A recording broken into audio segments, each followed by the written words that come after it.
Assalamualaikum warahmatullahi wabarakatuh. Pada sesi kali ini, saya akan membahas analisis korelasi Rankin Spearman. Analisis ini digunakan untuk menguji hipotesis antara dua variabel. Dari koefisien korelasinya, kita bisa mengetahui kuat lemahnya hubungan dan arah hubungan antara dua variabel, dalam hal ini X dan Y. Korelasi Spearman seringkali disebut korelasi tata jinjang. Digunakan untuk jenis data ordinal, baik variabel X maupun variabel Z. Teknik ini masuk kategori statistik non-parametrik sehingga tidak harus memenuhi syarat-syarat keparametrikan. Adapun langkah-langkah untuk menentukan koefisien korelasi Rankin Spearman yang pertama, variabel pertama misalkan X dan variabel kedua misalkan Y ditentukan rankingnya. Apabila terdapat nilai pengamatan yang sama, rankingnya adalah rata-ratanya. Kemudian menentukan selisih ranking dari variabel X dan ranking dari variabel Y. Dalam hal ini dinotasikan DI. Kemudian kita tentukan DI kuadrat untuk setiap pasang X dan Y. Selanjutnya menghitung nilai koefisien korelasi Rankin Spearman. Untuk menentukan koefisien korelasi Rankin Spearman, kita harus cermati apakah dari masing-masing variabel itu ada nilai pengamatan yang sama. Jika tidak ada nilai pengamatan yang sama, maka untuk menentukan koefisien korelasi Rankin Spearman, rumusnya 1 min 6 sigma DI kuadrat dibagi N kali N kuadrat min 1, di mana N-nya itu adalah banyaknya data. Nah, jika ada data pengamatan yang sama, berarti RS itu ada faktor koreksi, yaitu rumusnya sigma X kuadrat ditambah sigma Y kuadrat dikurangi sigma DI kuadrat dibagi 2 akar sigma X kuadrat sigma Y kuadrat. Apa itu sigma X kuadrat sigma Y kuadrat? Untuk menentukan sigma X kuadrat sigma Y kuadrat, kita identifikasi dulu data apa saja dari variabel X yang nilainya sama dan berapa banyak data yang sama. Misalkan X itu ada 60 sebanyak 2, berarti T pertama 2. Kemudian 70 ada sebanyak 3, berarti T kedua 3. Kemudian nanti kita masukkan ke rumus sini, ketemu sigma TX. Sama halnya di variabel Y, kita identifikasi data yang sama dan banyaknya berapa, nanti kita substitusikan ke rumus ini. Jadi T itu adalah banyaknya data yang sama dari masing-masing nilai. Selanjutnya dari sigma TX, sigma Y, TY, kita bisa menentukan sigma X kuadrat dan sigma Y kuadrat. Sehingga kalau sudah ketemu sigma X kuadrat, sigma Y kuadrat, kita substitusikan ke rumus RS ini. Nah, setelah koefisien korelasi ketemu, kita melakukan uji korelasi Rankin Spearman. Di sini kita identifikasi banyaknya data. Jika banyaknya data N kurang dari 30, itu berarti di sini hipotesisnya sama, yaitu ada uji dua sisi, uji sisi kanan, uji sisi kiri. Untuk N yang kurang dari 30, kurang dari atau sama dengan 30, statistik ujinya adalah T, sama dengan RS, akar N-2 dibagi 1 min RS kuadrat. Daerah penolakannya untuk uji dua sisi, yaitu harga mutlak T lebih dari T alfa per 2, N-1, untuk pihak kanan T lebih dari T alfa N-1, untuk pihak kiri T kurang dari min T alfa N-1. Nah, jika N-nya lebih dari 30, statistik ujinya adalah Z, yang sama dengan RS akar N-1.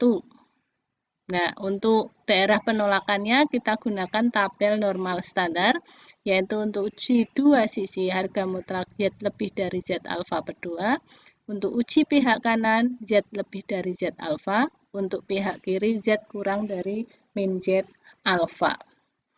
Untuk memperjelas, kita lihat contoh berikut ini, yaitu data hasil penelitian tentang motivasi belajar dan hasil belajar matematika. Kita diminta menentukan koefisien korelasinya dan menguji apakah ada hubungan positif antara motivasi belajar dan prestasi belajar dengan menggunakan alfa 0,05. Penyelesaiannya kita lihat. Untuk menentukan koefisien korelasi, di sini tidak hanya satu cara ya, nanti kita simulasikan dua cara. Yang pertama, tadi menentukan ranking dari variabel X dan variabel Y. Kita lihat kalau untuk menentukan ranking berarti kita urutkan dari yang terkecil. Rankingnya sama, nomor ini untuk mempermudah menentukan ranking. Untuk menentukan ranking Y juga sama, data diurutkan dari yang terkecil, kemudian kita tentukan rankingnya. Kemudian ranking-ranking tersebut kita masukkan ke dalam tabel perhitungan ini. Ingat, data X dan Y ini adalah data berpasangan. Sehingga kalau 60 turun ya 50 ngikuti gitu ya. Nah, berarti di sini 60 itu rankingnya 10,5. Kita masukkan di sini 10,5. 63 rankingnya 12, maka kita masukkan di sini 12 sampai data terakhir 56 yaitu data ranking 5. Kemudian kita lihat yang Y. Oh ini 50 itu ranking 9. Dan seterusnya sampai nanti yang terakhir Y itu 46. 46 rankingnya 7. Oke. Kemudian kita tentukan selisih ranking X dan ranking Y. Di sini sudah 1,5 dan seterusnya ke bawah.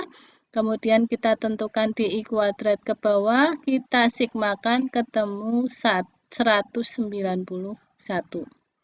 Nah, seandainya kalian pengen X-nya diurutkan, silahkan. Jadi, jika X-nya diurutkan, maka nilai Y menyesuaikan.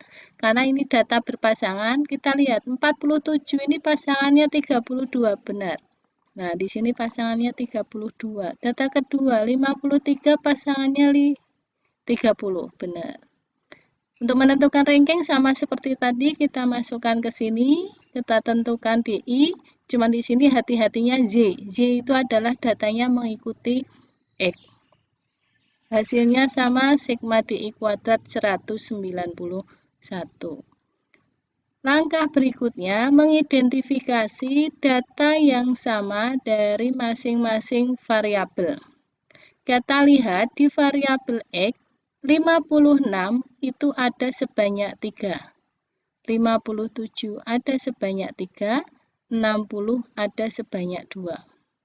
Kemudian di variabel Y di sini yang sama hanya 42 yaitu sebanyak 2. Selanjutnya dari X kita tentukan sigma TX. Sigma TX tadi rumusnya sigma T pangkat 3 min T dibagi 12. Sehingga T yang pertama itu adalah 3, kemudian T yang berikutnya 3, kemudian 2. Hasilnya 0,5. Nih TX. 3, 3, 2. 4,5. Kemudian untuk sigma TY, T-nya hanya 2, hanya 1, yaitu sebanyak 2. Jadi 1/12, 2 pangkat 3 min 2. Hasilnya 0,5. Jadi T itu adalah banyaknya data yang sama ini. Kalau ada sebanyak 3 nilai yang datanya sama, berarti T-nya ada 3 nilai. Selanjutnya kita tentukan sigma X kuadrat. Sehingga di sini dari TX tadi diperoleh 4,5, maka sigma X kita peroleh 138, sigma Y kuadrat kita peroleh 142, dan koefisien korelasi kita peroleh 0,320. Nah, selanjutnya kita lakukan uji hipotesis nih. Nah, untuk hipotesis ini adalah uji pihak kanan. Ada hubungan positif antara motivasi belajar. H0-nya tidak ada hubungan positif. Alfanya 0,05, statistik ujinya T hitung. Kemudian daerah penolakan T lebih dari T alfa. Dari RS yang kita peroleh tadi, kita peroleh T hitung 1,69, T tabelnya 1,796, sehingga di sini 1,069 kurang dari 1,796, maka H0 diterima. Jadi tidak ada hubungan positif antara motivasi belajar dengan prestasi belajar matematika. Demikian penjelasan untuk analisis korelasi ranking Spearman. Mudah-mudahan apa yang saya sampaikan bisa memudahkan kalian untuk melakukan analisis korelasi ranking Spearman. Terima kasih. Assalamualaikum warahmatullahi wabarakatuh.